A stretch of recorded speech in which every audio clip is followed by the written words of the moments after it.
Bueno, entonces vamos a ver el delta de Dirac, ya que habíamos dicho que nosotros teníamos que cambiar los deltas de Kronecker por la función delta de Dirac.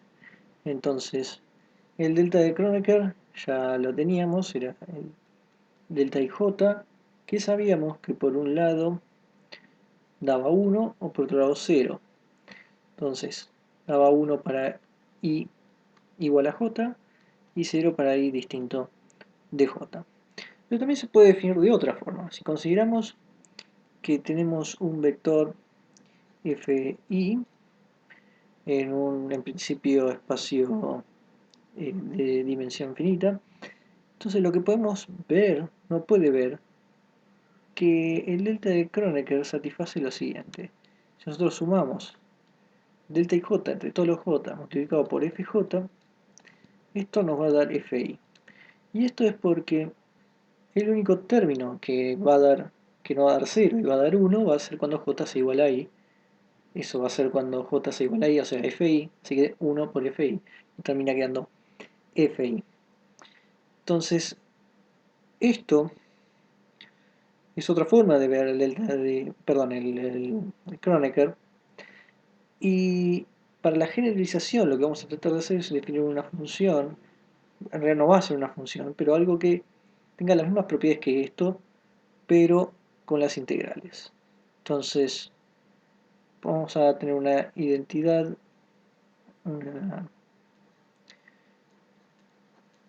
un delta, que vamos a definirlo así, x menos x', de modo que la integral entre menos infinito e infinito de este delta x menos x' por f de x' de x' nos dé f de x.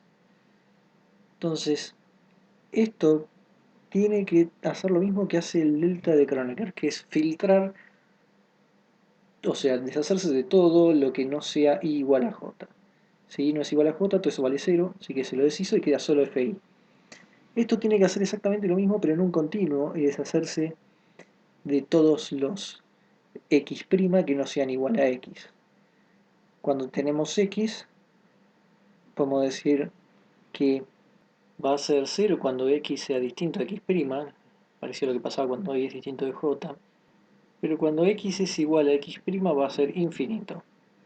Entonces, ¿eso por qué? Porque lo que nos va a permitir es que el área total que uno tenga en x sea igual a 1. Entonces, por eso es que no es una función, pero justo en x vale infinito. Yo lo escribo de esta forma, pero no existe. Pero es la única forma de que cuando nosotros integremos eh, nos quede integrando que sea una integral igual a 1. O sea, es una definición, es por definición, no es que hay algo especial, ni siquiera hay una razón por la cual teniendo infinito nos vaya a dar justo 1. Pero lo importante es su función va a ser el del filtrado igual que lo hacía el delta de Kronecker. Entonces, uno lo que puede ver es que, por ejemplo, hay funciones como esta función n sobre raíz de pi e a la menos nx cuadrado, que si uno lo grafica, uno puede ver que esto aproxima, cuando n tiende a infinito, a el delta de Dirac. Uno va a ver que, si esto alrededor del 0, ¿no? Que para n chicos va a ser algo así, y después va a empezar a formarse un pico, y bueno, con n grandes cada vez es el pico más alto y cada vez está más pegado al eje y. Entonces, una cosa importante que hay que decir es que la función delta de Dirac no es función a pesar de su nombre.